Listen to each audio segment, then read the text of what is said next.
Good morning, Ian Crouch with your 8:30 Hunter News update. There are significant delays for traffic following a serious crash at Beresfield. Police say a car and a motorbike collided at the intersection of Weekleys Drive and Yangon Drive just after 6 this morning. Emergency services and the Westpac rescue helicopter have been called to the scene. Traffic diversions are in place. A family of 6 and their pet dog have had to find alternative accommodation after fire severely damaged their home at Cameron Park last night. Newcastle Fire Command says 6 stations and an RFS crew were called to the 2-storey home on McKendry Drive just after 6:30, with crews taking about an hour to control the blaze. The family and their dog safely evacuated without injury. An electrical fault in the garage has been identified as the cause of the fire. Port Stephens Council workers are expected to remove a large gum tree which was severely burnt and in danger of falling after a bushfire at Nelson Bay last night. The fire broke out in bushland adjacent to Fly Point at about 10 p.m, with crews from Salamander Bay and Fingal Bay taking 4 hours to douse the flames.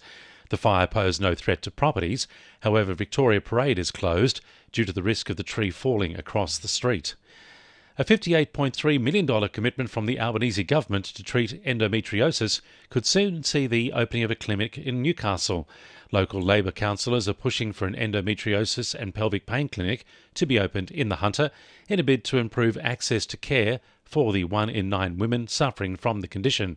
Councillor Peter Winnie-Bart says endometriosis is debilitating. Endometrial and pelvic pain sufferers often suffer in silence without any answers or any adequate treatment. It affects their ability to live a day-to-day life, to go to school, to study, to work. It impacts every single aspect of your life. Plans for 3 large quarries north of Raymond Terrace has revived the need for an interchange on the Pacific Highway. The interchange at Badawi Road will remove 3 dangerous intersections where vehicles cross high-speed traffic. It's expected the proposed quarries will generate a huge increase in truck activity in the area. The former federal government allocated $9 million for the overpass project in 2021. However, Transport for New South Wales has not yet completed the plans. The finalists for this year's Lake Macquarie Business Excellence Awards have been announced.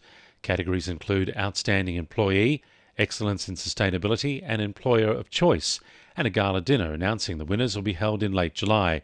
Lake Mayor Kay Fraser says they received a record number of applications this year. It's our way as a city to say, these businesses are doing a really great job. They're being innovative, they're being creative, and they're employing a lot more people. They're moving to bigger premises, and they're doing outstanding work, and they make our city function, and they're also the heartbeat of our city.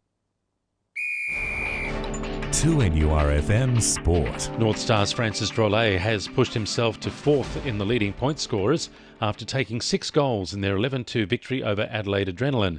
The haul is Drolet's season best, with the side jumping to an admirable 10-4 win-loss record.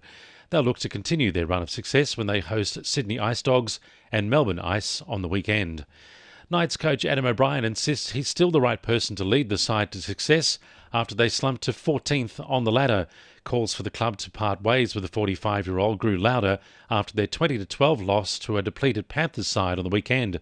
O'Brien says despite the losses, he's the man for the job. I get that there's probably a target on me, but sitting around worrying about it all day is not going to it's not going to help the footy team, won't help the players. So I just got to crack on with it and fight our way out of it, and what will be will be. Yeah, I do believe I'm the right man for the job. And former Norths teammates Kai Willett and Matt Dawson will help the Kookaburras attempt to secure a 2024 Olympic spot in August's Oceania Cup against New Zealand. And the winning numbers in Monday Lotto are 6, 12, 13, 28, 33 and 37, and the supplementaries are 4 and 34. And now you're up to date with the latest 2NURFM Hunter News.